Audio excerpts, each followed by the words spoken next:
Hello दोस्तों, मैं कमेश जी के ट्रीटमेंट के माध्यम से आप लोगों को मुग़ल साम्राज्य बाबर के बारे में कुछ टॉपिक बताने जा रहा हूँ। देखिए इस इंसान को। ये मुग़ल साम्राज्य का संस्थापक बाबर, इसका पूरा नाम जहीरुद्दीन बाबर, जिसका जन्म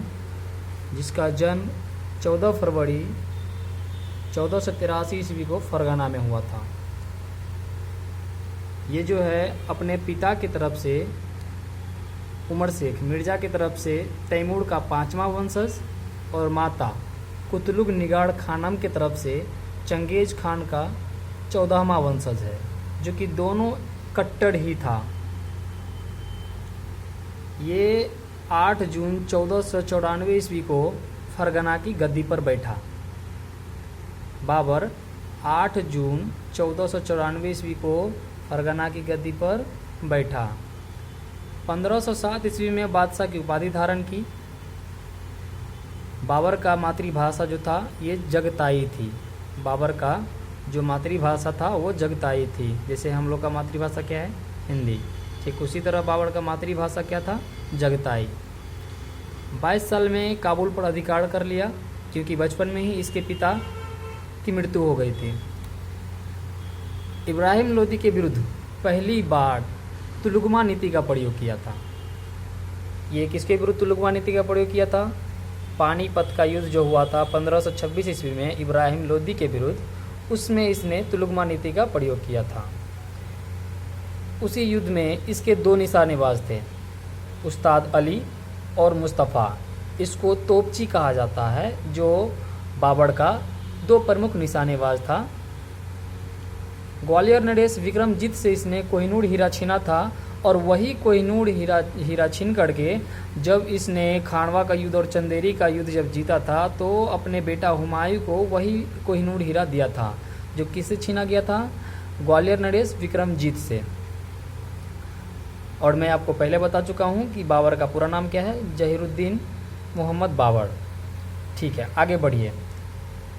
किसी भी टॉपिक को देखने से पहले आप जिसके बारे में पढ़ रहे हैं, तो कोशिश ये होना चाहिए कि उस इंसान को आप अपने दिमागों में बिठा लें कि वो दिखता कैसा है, ताकि उसके बारे में पढ़ना आसान हो जाता है। तो यही है मोहम्मद बाबर, आप इसको गौर से देख सकते हैं। यदि आप इसको अपने दिमागों में बिठा लिए हैं तो फिर मैं आगे चलता हूँ बाबर के बारे में और आगे बता देता हूँ। जब खानवा का युद्ध हुआ था, खानवा का युद्ध राणा संगा और बाबर के बीच हुआ था 1527 ईस्वी में, तो वो युद्ध जीतने के बाद इसने गाजी की उपाधि धारण की थी। क्योंकि खानवा के युद्ध में जितने भी राजपूत मारे गए थे, तो सभी राजपूतों का जो सर है उसको कहा जाता है कि काट करके और ये मीनार बनाया था, तभी इसने गाजी की उपाधि धारण की थी। बाबर की जो आत्मकथा है बाबरनामा का अनुवाद होता है, वो अब्दुल रहीम खान खाना ने किया था।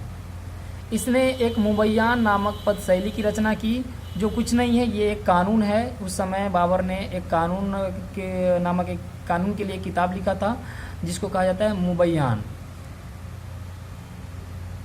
बाबर को भारत पर आक्रमण करने का जो निमंत्रण दिया था, वो पंजाब के शासक दौलत खान लोधी और राणा संग्राम सिंह ने दिया था। क्योंकि राणा संग्राम सिंह भी चाहता था कि मतलब बाबर जो है वो आएगा और दिल्ली पे आक्रमण करके और चला जाएगा, किंतु ऐसा हुआ नहीं। बाबर ने दिल्ली पे आक्रमण किया, इब्राहिम लोदी को हराया भी प्रथम पानीपत के युद्ध में, और जाने के वजह क्या हुआ कि दिल्ली पे ही शासन करने लगा। इसी वजह से राणा संग्राम सिंह ने इसके खिलाफ आवाज़ उठाया और खानवा का युद्ध भी इसी कारण हुआ था। एक इतिहासकार है लेन पूल ने बाबर के व्यक्तित्व को काफ़ी आकर्षक बताया है। इसका एक आत्मकथा है तुजुक ए बाबरी, जो किस भाषा में लिखी गई है? तुर्की भाषा में। आप देख सकते हैं तुजुक ए बाबरी किस भाषा में लिखी गई है? तुर्की भाषा में। मैं आपको ऑलरेडी पहले बता चुका हूँ पानीपत का प्रथम युद्ध कब हुआ था, 21 अप्रैल 1526 ईस्वी को। बाजौड़ एवं मीरा के किला पर सर्वप्रथम 1528 से 19 में इसने तोप एवं बंदूक का प्रयोग किया था। यदि आपसे क्वेश्चन ये पूछ दिया जाए कि बाबर ने सर्वप्रथम तोप एवं बंदूक का प्रयोग कब किया था, तो ये 1518 से 19 में किया था। और कहाँ किया था? तो बाजौड़ एवं मीरा के किला पर किया था। खानवा का युद्ध, ये मैं भी आपको पहले ही बता चुका हूँ। खानवा का युद्ध जो राणा संग्राम सिंह और बाबर के बीच हुआ था, कब? 1527 ईस्वी में। एवं चंदेरी का युद्ध 1528 ईस्वी में, जो किसके बीच हुआ था? मेदिनी राय और बाबर के बीच, जिसमें मेदिनी राय को हारना पड़ा था। ये दोनों युद्ध जब हुआ तो दोनों युद्ध में इसने जिहाद की घोषणा की थी। जिहाद होता क्या है?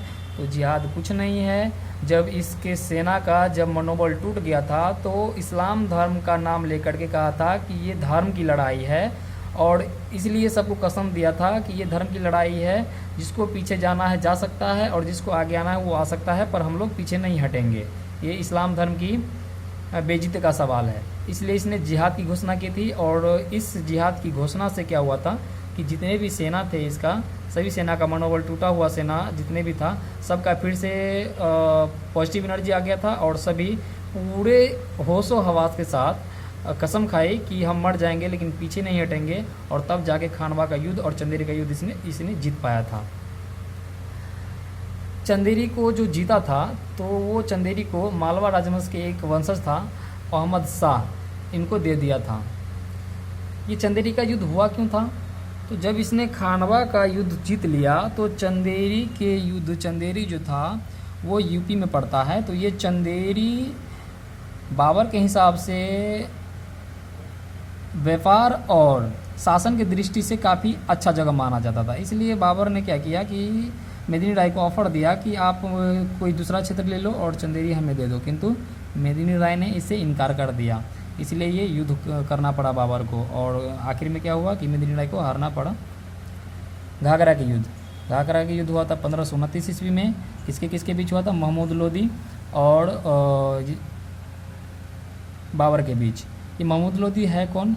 महमूद लोदी इब्राहिम लोदी का भाई था, जो प्रथम पानीपत के युद्ध में जब हुआ था तो वो यहाँ से भाग गया था, और भागने के बाद ये इधर उधर भटक रहा था। भटकते भटकते ये बंगाल पहुँचा। बंगाल के शासक जो था नुसरत शाह, उससे इसने मदद मांगी, और नुसरत शाह ने इसका मदद करने से राज़ी हो गया, और ये दोनों सोच रहा था कि हम दोनों मिल करके बाबर को यहाँ से भगा देंगे। किंतु यह खबर बाबर को पता चल गया। बाबर ने एक पत्र भी लिखा नुसरत शाह को कि आप उसको किसी तरह की मदद ना करें, महमूद लोदी को, किंतु उसने नहीं माना, और तब जाकर के बाबर ने उस पर आक्रमण किया, और फिर क्या हुआ कि महमूद लोदी को हारना पड़ा। घाघरा का युद्ध। चंदेरी युद्ध के पश्चात मुसलमानों को तमगा नामक कड़ से मुक्त कर दिया। कौन से कड़ से मुक्त किया? तमगा नामक कड़ से मुक्त कर दिया मुसलमानों को। एक इतिहासकार है वेवरीज, वेवरीज ने उसके बारे में लिखा कि बाबर जो है बेशकीमती है, मतलब इसका जो चरित्र है वो काफ़ी अच्छा है, और सबसे ऊपर ओहदा का इसका मतलब करैक्टर है, और हर तरह का गुण है इसमें, इसलिए इसने बेवरीज ने इसको बेशकीमती बताया है। तारीख़ रसीदी का जो लेखक है मिर्ज़ा हैदर, इसने इसके बारे में कहा कि बाबर में अनगिनत विशेषताओं से परिपूर्ण बताया इसको, कि यह जो है बाबर अनगिनत विशेषताओं से भरा पड़ा है। वो किसने बताया था? मिर्ज़ा हैदर ने, जो किसका लेखक है? तारीख़ रसीदी का लेखक है। तत्कालीन विद्वानों में से बाबर जो है मीर अली शेरबेग से नीचे था। बाबर को इतिहासकारों ने विद्वान बताया है, क्योंकि रियली में वो था ही विद्वान, चूँकि वो बचपन से ही मतलब इस तरह के युद्ध में शासन करना, भाग दौड़, इस सब से वो संघर्ष करते करते उसका जीवन जो है कठिनाइयों से गुजरा, और इसलिए वो हर तरह से वाकिफ़ था, और ये हर चीज़ को जानता था। युद्ध में कैसा रणनीति अपनाना है, क्या करना है, नहीं करना है, सब कुछ इसे पता था, इसलिए इसको एक विद्वान भी कहा गया है। तो एक बार फिर से हम लोग अब क्वेश्चन की तरफ देख लेते हैं। यदि क्वेश्चन आपसे ये पूछ दिया जाए कि बाबर तैमूर की तरफ से कैमा वंशज है तो 5वां वंशज है। यदि ये पूछ लिया जाए कि बाबर चंगेज खान की ओर से कैमा वंशज है तो 14वां वंशज है। अगर क्वेश्चन ये पूछ लिया जाए कि बाबर ने फरगना की गद्दी पर कब बैठा, तो 8 जून 1494 ईस्वी को। ठीक है। बाबर ने बादशाह की उपाधि कब धारण की थी? 1507 ईस्वी में, जो कि अफगानों के लिए ये सबसे प्रथम बार किया गया था, जो कि इसने बादशाह की उपाधि धारण की थी। अगर आपसे ये क्वेश्चन पूछ लिया जाए कि बाबर का मातृभाषा क्या था, तो आप आसानी से आंसर दे सकते हैं। कौन सा था? चगताई इसकी मातृभाषा था। उसके बाद यदि आपसे ये क्वेश्चन पूछ लिया जाए कि बाबर का जो दो निशानेबाज था उसका नाम बताएं, या फिर वो कौन सा दो निशानेबाज था जो बाबर के लिए पानीपत के युद्ध में तोप का इस्तेमाल किया था, तो उस्ताद अली और मुस्तफ़ा ये दो प्रमुख निशानेबाज था। बाबर ने कोहिनूर हीरा कहाँ के शासक से छीना था, तो ग्वालियर नरेश विक्रमजीत से इसने कोहिनूर हीरा छीना था, और वो किसको दिया था, अपने बेटे हुमायूं को दे दिया था। अगर आपको ये कहा जाए कि बाबर किस युद्ध के पश्चात गाजी की उपाधि धारण की, तो खानवा के युद्ध के पश्चात गाजी की उपाधि धारण किया था। बाबर की जो आत्मकथा है बाबरनामा, उसका अनुवाद किन इतिहासकारों ने किया था, तो अब्दुल रहीम खान खाना ने किया था। किस शासक ने बाबर को भारत आने का निमंत्रण दिया था, तो पंजाब के शासक दौलत खान और राणा संग्राम सिंह ने दिया था। हालांकि इस निमंत्रण में इब्राहिम लोदी का चाचा भी शामिल थे। किस इतिहासकार ने बताया है कि बाबर का व्यक्तित्व काफ़ी आकर्षक है, तो आंसर आसानी से आप दे सकते हैं, लेन पोल ने। बाबर का जो आत्मकथा है तुझो के बाबरी, वो किस भाषा में लिखी गई है, तुर्की भाषा में लिखी गई है। पानीपत का प्रथम युद्ध कब हुआ था और किन दो शासकों के बीच हुआ था, तो पानीपत का प्रथम युद्ध 21 अप्रैल 1526 को हुआ था, और यह बाबर और इब्राहिम लोदी के बीच हुआ था। बाबर ने सर्वप्रथम बंदूक एवं तोप का प्रयोग कहाँ किया था, तो बाजौर एवं मीरा के किला पर किया था।